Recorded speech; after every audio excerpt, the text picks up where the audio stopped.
Alléluia, alléluia, de toutes les nations, faites des disciples, dit le Seigneur, moi je suis avec vous tous les jours, jusqu'à la fin du monde. Alléluia. Le Seigneur soit avec vous. Évangile de Jésus-Christ selon saint Luc. Gloire à toi, Seigneur.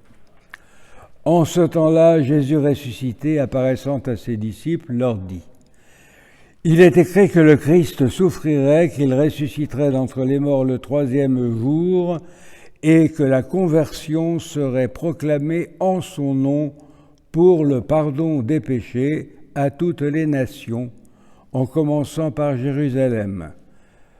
À vous d'en être les témoins, et moi je vais envoyer sur vous ce que mon Père a promis. Quant à vous, demeurez dans la ville jusqu'à ce que vous soyez revêtus d'une puissance venue d'en haut.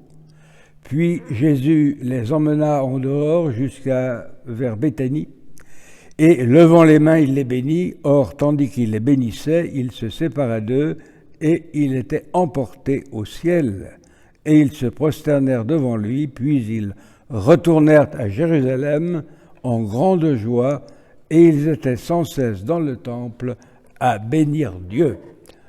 Acclamons la parole de Dieu. Louange à toi, Seigneur Jésus. Avec l'ascension qui va achever le triomphe du Seigneur et relater donc à la fin de cet évangile le signe le plus visible de la gloire de Jésus. Comme le prophète Élie avait été enlevé aux yeux de son disciple Élisée, et cette vision était la condition pour être en quelque sorte initié comme disciple du Maître et prendre sa suite, et cette condition étant remplie, Élisée succédera à son Maître. Jésus, dans son corps de gloire, monte vers le ciel, et ses disciples en sont témoins, ce qui les confirme dans leur ministère d'apôtres, comme Élisée l'avait été dans le sien. Une première remarque, elle s'impose, je crois. Comme avec les disciples d'Emmaüs, Jésus avait ouvert l'intelligence des apôtres en leur expliquant les Écritures. Et plus particulièrement, ce qui le concernait, Jésus avait agi autrement avec les femmes. Au début de ce même chapitre 24, il n'était pas apparu lui-même, mais 2 anges le remplaçaient. Et ceci leur rappelle seulement les paroles du Maître. Il ne leur assigne aucune fonction missionnaire. C'est aux 11 apôtres et à d'autres disciples qu'elles devront s'adresser. Leur témoignage de la résurrection reste donc en interne. Seul, chez saint Luc, le Christ ressuscité se montre aux 11 et à d'autres disciples masculins pour leur ordonner de prêcher en son nom la conversion et le pardon des péchés à toutes les nations, à commencer par Jérusalem. C'est à eux aussi qu'est promis le don de l'Esprit, ce que mon Père a promis, que vous soyez revêtus d'en haut de puissance. Eux seuls sont bénis et voient l'ascension. Dans cet événement important, aucune femme n'est mentionnée comme témoin. Dans l'Évangile, les 11 apôtres et d'autres disciples, hommes, ce qui laisse déjà préfigurer une succession instituée des apôtres, voient Jésus s'élever dans le ciel après avoir été bénis par lui. Ils ont été gratifiés d'une vision leur donnant un signe d'autorité. Les apôtres peuvent alors être revêtus de la puissance d'en haut et la communiquer à des successeurs, car d'autres disciples ont eux aussi été bénéficiaires de cette vision d'ascension. Aussi cette vision d'ascension qui implique aussi une descente de puissance sur ceux qui en sont témoins, peut être considéré comme faisant partie de la célébration de la messe. Le prêtre communique avec la droite de Dieu. Par son ordination, il prête sa voix et ses mains au Christ glorifié à la droite du Père, dans un en haut caché, pour un en bas visible, le pain et le vin. Par la puissance du Saint-Esprit, il y a montée du prêtre vers la droite du Père et descente du Christ dans les espèces du pain et du vin, ou encore coïncidence entre la personne du Christ et le prêtre, parce que ce dernier a reçu le sacrement de l'ordre. Le mystère de l'Ascension est lié, vous le voyez bien, au mystère du sacerdoce chrétien. Le fruit visible en est la messe. Aussi le prêtre est-il un être pour la messe. La messe tout entière, bien entendu, de l'invocation trinitaire qu'il a fait commencer, au renvoi de la fin, le fameux « ite missa est », plus ou moins bien traduit. Aussi, la messe doit-elle être toujours la tâche principale et primordiale des prêtres. Je crois aussi utile d'ajouter que la manière plutôt dont on croit à la présence réelle de notre Seigneur dans l'Eucharistie est liée à la manière dont on envisage l'ascension, tout comme ce que l'on croit de l'efficacité du sacrement de l'Eucharistie.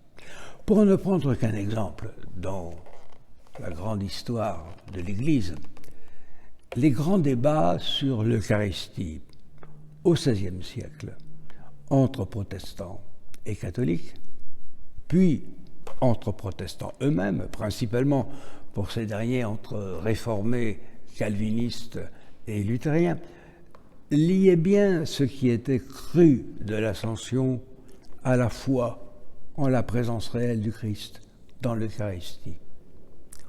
Tout comme le catholicisme, les orthodoxies luthériennes et réformées de l'époque ont affirmé le réalisme sacramentel avec, bien sûr, des définitions différentes dont l'esprit polémique a quelquefois manqué à la prudence et à la mesure qui s'imposait sur un pareil sujet. D'où il a résulté aujourd'hui, dans le protestantisme, des évolutions regrettables vers un symbolisme affirmé, la célébration de la Sainte Seine proche de ce qu'est la démarche purement mémorielle devant un monument aux morts.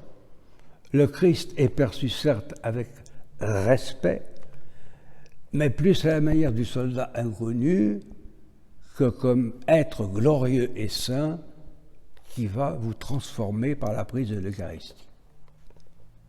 Mais le catholicisme lui-même, en dépit de ses dogmes et de son magistère, n'a pas dans la pratique été épargné, parce que dans les années 1970 en France, il s'était, je dirais, un peu protestantisé par une simplification outrancière de la messe qui n'avait pas été voulue, je le répète, par le Concile Vatican II et encore moins par notre pape Paul VI de l'époque. Il n'y a qu'à voir pour les jeunes générations comment le pape Benoît XVI célébrait cette même messe de Paul VI, parce que il y a un art de célébrer qui inclut la beauté de la musique, des paroles, des cantiques, en principe doivent être intelligents et fidèles à la foi catholique, des vêtements liturgiques, enfin, dignes de leur fonction.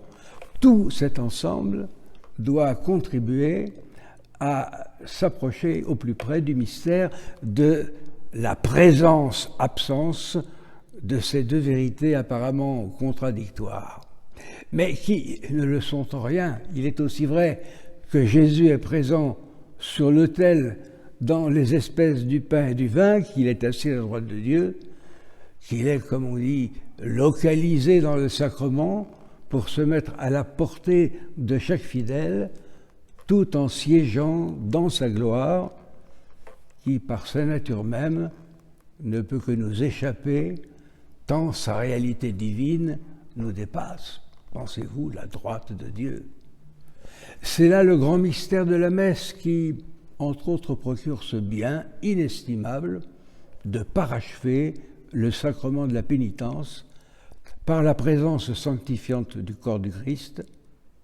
La dernière apparition du ressuscité comporte d'ailleurs l'ordre de prédication de la conversion et du pardon des péchés comme conséquence de la mort et de la résurrection du Christ. Seuls les pécheurs repentants peuvent donc s'approcher de l'Eucharistie. Quand l'Église demande à certains de ne pas le faire, elle veut simplement éviter à des fidèles le péché très grave de sacrilège. Cela dit, je serai incomplet sur la puissance sanctifiante de la messe si je n'évoquais pas son importance pour les défunts. Et dans ce domaine, il y a urgence. Le manque de prêtres, ajouté à des doctrines bien peu catholiques concernant la messe, font que celle-ci est de plus en plus rarement célébrée lors des services funèbres. Pire, on en arrive à la refuser pour des raisons autres que le manque de prêtres.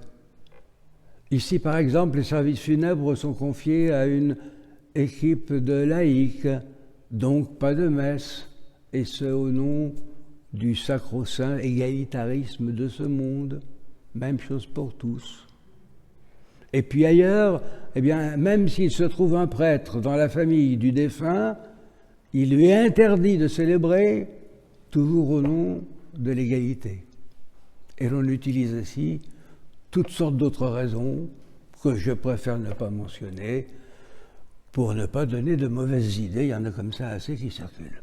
Or, nous vivons dans une société matérialiste qui, dans sa logique, nie la mort, la cache dans les maisons de retraite, antichambres matérielles et spirituelles du funérarium.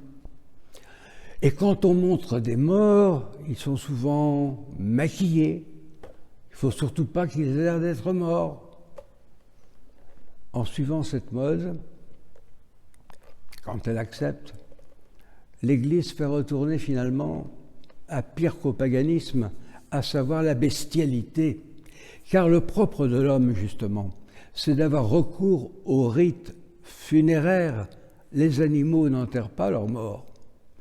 Les hommes, quelle que soit leur civilisation, sont toujours concernés par ces problèmes de ce qui reste des morts et ceux qui partent.